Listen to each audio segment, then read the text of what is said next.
नमः संस्कृताय मित्रों, आप सभी का स्वागत है संस्कृत गंगा में। मैं ब्रह्माजी द्विवेदी। आज आप देख रहे होंगे साफल्यम सीरीज में मुझे भी आने का अवसर मिला है। गुरु जी को बहुत बहुत धन्यवाद जो आज हमें कुछ बोलने के लिए यहाँ अवसर दिए हैं। मैं यहाँ पे लगभग 2-3 साल था। यहाँ पे मैं 2020 में ही आ गया था। 2020 से लेके अभी बिहार में मैं सेलेक्ट हूँ। इस समय बिहार में गया जिला में प्रवक्ता के पोस्ट पर मेरी नियुक्ति हुई है, संस्कृत प्रवक्ता के पद पर। मुझे लगा कि कुछ अपने मित्रों से अपनी मतलब कुछ शेयर करनी चाहिए स्टोरी, जो एक सफलता के पीछे कुछ जो भी रीज़न होते हैं। हर व्यक्ति का अपना एक इतिहास होता है, वो चाहे सफल हो या असफल हो। ठीक है, हर व्यक्ति का अपना एक इतिहास होता है। हम तो ये मानते हैं कि जो लोग सफल नहीं हुए हैं उनका कुछ ज़्यादा इतिहास जुड़ जाता है। इसके बाद वो कभी जब सफल होते हैं तो उनका एक बड़ी जर्नी रहती है उनकी। कुछ इसी तरह मेरे भी साथ था। आज मैं आपको शेयर करना चाहूँगा कुछ अपनी थोड़ी सी में जल्दी में ही कुछ स्टोरी टाइप की। जैसे मैंने प्रारंभिक शिक्षा मेरा जन्म हुआ मध्य प्रदेश रीवा जिला के हनुमना ब्लॉक में, गांव में ही। और वहीं मेरी प्रारंभिक पढ़ाई हुई, पूरी शिक्षा हुई सरकारी विद्यालयों में। शिक्षा मेरी जब प्रारंभिक जो भी शिक्षा थी वो बहुत अच्छी नहीं रही। उस समय मेरा मतलब पढ़ने में बहुत सही नहीं थी स्थिति। फिर वहाँ से ऐसा हुआ, मेरे घर वालों ने कहा कि ऐसा है कि अगर आप 12वीं अच्छे नंबर से आप पास कर ले जाते हैं, बोर्ड का एग्ज़ाम था एमपी में, तो आपको बनारस भेज दिया जाएगा पढ़ने के लिए। ऐसा मुझे ऑफ़र मिला था, अवसर मिला। तो मैंने ठान ली कि हाँ ये सही है, ऐसा चांस मिला है तो हमें जाना चाहिए बनारस का पढ़ने के लिए। बनारस मिल रहा है तो इससे बड़ा क्या ही होगा। तो फिर मैंने भी मन बनाया कि चलो किसी तरह हमें परीक्षा तो पास करनी ही है जैसे भी हो।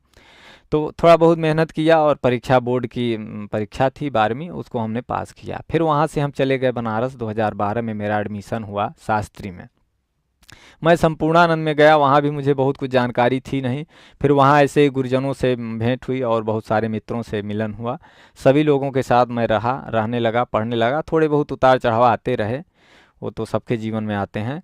कुछ इसी तरह से आगे बढ़ते बढ़ते फिर ऐसा हुआ कि अचानक से फिर गुरुजी को हमने फॉलो किया। देखा कि गुरुजी पढ़ा रहे हैं, संस्कृत गंगा में क्लास चलती है, ऑनलाइन ऑफलाइन बैच चलते हैं। तो वहाँ से हम प्रभावित हुए बनारस से। फिर मुझे लगा कि देखिए बीएड भी मेरा हो गया वहीं बनारस से ही। बीएचयू में भी मैं पढ़ने जाता था, संपूर्णानंद में पढ़ा, गुरुकुलों में पढ़ा। तो इस तरह से पढ़ाई करते करते फिर जब कोर्स एक तरह से पूरा हो गया डिग्री वाला जो इतना ज़रूरी था, शास्त्री हुआ, आचार्य हुआ, बीएड हुआ। आचार में मुझे गोल्ड मेडल भी मिला था संपूर्णानंद से ही। और भी इस तरह की चीज़ें इकट्ठा होती रहीं। फिर मैं आ गया यहाँ, कहाँ, प्रयागराज संस्कृत गंगा में। 2020 के लास्ट में आया था मैं, 21 में समझिए, 21, 22, 23, 3 साल मैं यहाँ था गुरुजी के सानिध्य में। 2021 में मैंने परीक्षा दिया यूपी टीजीटी, जिसमें मेरा वेटिंग में 117 क्वेश्चन मेरा सही हुआ था और ईडब्ल्यूएस होने के बावजूद मैंने नहीं लगाया, जिसकी वजह से मेरा वेटिंग में नाम आया। और इसके बाद फिर क्या हुआ, मैं एमपी वर्ग का भी 2018 में एग्ज़ाम दिया। उसमें भी मुझे एज में जो हमसे बड़े लोग थे उनको रखा गया, मेरे ही सेम नंबर के, और मुझे उसमें सेलेक्ट नहीं किया गया।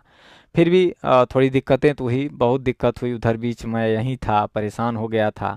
तो फिर गुरुजी ही हमको उस समय बहुत आधार, मतलब हमें एक तरह से गुरुजी ही बचाए हैं। उस समय मैं ज़्यादा ही अधीर हो गया था, लग रहा था कि अब कुछ भी नहीं, सब बेकार है ये।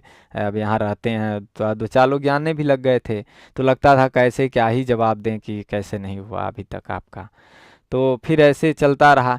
बहुत सारी दिक्कतें आईं लेकिन गुरुजी बहुत मैनेज किए, और गुरुजी के सानिध्य में रहने के बाद ही समझिए आज आपके सामने यहाँ कुछ बोल पा रहा हूँ, सफल हो पाया। बाकी ऐसे तो बहुत मतलब लगता था कभी कभी कि बेकार है पढ़ना, लग रहा था पूजा पाठ ही कराना पड़ेगा, लेकिन बच गए। हम चाहते नहीं थे कि पूजा पाठ हमें बहुत मतलब कराना पड़े, उसमें रुचि भी नहीं थी मेरी। फिर भी मैंने कोशिश किया और गुरुजी के आशीर्वाद से। हाँ, मैं आपको एक ये भी बताना चाहूँगा, जैसे 2021 में यूपी टीजीटी का एग्ज़ाम जो था उसमें मैं गया पेपर देने। उसके पहले थोड़ा हमारे घर वालों, मतलब कोरोना का समय था और कोरोना हो गया था घर में भाई लोगों को भी। तो भैया लोग कोरोना की वजह से परेशान थे और थोड़ा सा दिक्कतें थी घर में, इसकी वजह से शायद मैं तैयारी अच्छे से नहीं कर पाया था।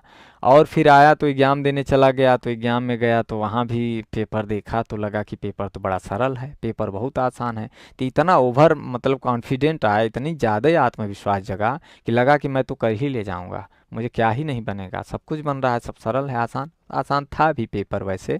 100 क्वेश्चन तो एकदम हमने ऐसे ही कर दिया, बहुत अच्छा लगा। हाँ, मेरा हाथ भी बहुत कांपने लगा था घबराहट की बार, मतलब बाद में लगा कि बहुत मैं बहुत खुश ही था, उस खुशी के मारे भी थोड़ी सी घबराहट जैसे हो रही थी, तो हाथ वाथ कँप रहा था। फिर बाद में सब कुछ सही हुआ। सही क्या मतलब हमने किया, और फिर बाद में जो 25 क्वेश्चन बचे उनको भी कर रहा था किया। फिर उसी में ऐसा लगा कि मुझे कि मैंने सब पूरा सही किया है। बाद में फिर जब मैं निकलता हूँ, लोगों से बात करता हूँ, तो किसी ने कहा इसका आपने क्या लगाया, तो हमने बताया बी लगाया, तो कहे बी तो नहीं होगा, गलत है, इसका ये होना चाहिए था। ऐसे ऐसे होते होते स्टेशन, रेलवे स्टेशन पहुँचते पहुँचते जब लोगों से मिलता रहा, तो उसी में हमारा नंबर नंबर कम होता रहा। नंबर कम होते होते अंतिम में हुआ क्या कि जब गुरुजी से मिलवाए आए संस्था में, तो हमारा 115-16 पे आ गया, 15-16-17 पे ही हम रुक गए। और फिर उम्मीद ये भी थी कि हो ही जाएगा, कम भी नहीं था बहुत, फिर भी नहीं हो पाया। तो इसके लिए हम यही कहते हैं। अच्छा, एक चीज़ और हम डरते थे कि लगता था कि इतने लोग फॉर्म भरे हैं तो कैसे होगा, 36,000 लगभग फॉर्म पड़ा है, 1,000 सीट है, यानी 35,000 लोगों को फेल करना है, तो बहुत आसान भी नहीं है। तो कभी कभी लगता था कैसे होगा, क्या ही होगा, फिर भी पर एक चीज़ तो हुआ कि मान लीजिए नहीं हो पाया मेरा, वो अलग बात है, वेटिंग में ही रहा, लेकिन एक चीज़ हुआ कि हम 1,000 के अंदर में ही थे। मतलब 1,000 के अंदर का वही बॉर्डर ही पे थे। 1,000 लोगों की जो लिस्ट जारी हुई थी, 1,000-1,200 की, जिसमें 250 लगभग लोग थे वेटिंग में, जनरल में, तो उसी में मैं था। तो मैं वही देखा कि लगभग 35,000 को तो फेल हमने किया ही है। वो तो ईडब्ल्यू नहीं लगाया, और चाहे थोड़ी सी एक क्वेश्चन से ही बाहर हो गया, वो अलग बात है, लेकिन हूँ कहाँ, ये भी तो मायने रखता है कि आप हैं कहाँ। तो था तो बड़ी अच्छी जगह पे, लेकिन हो नहीं पाया था किसी वजह से, वो अलग चीज़ है।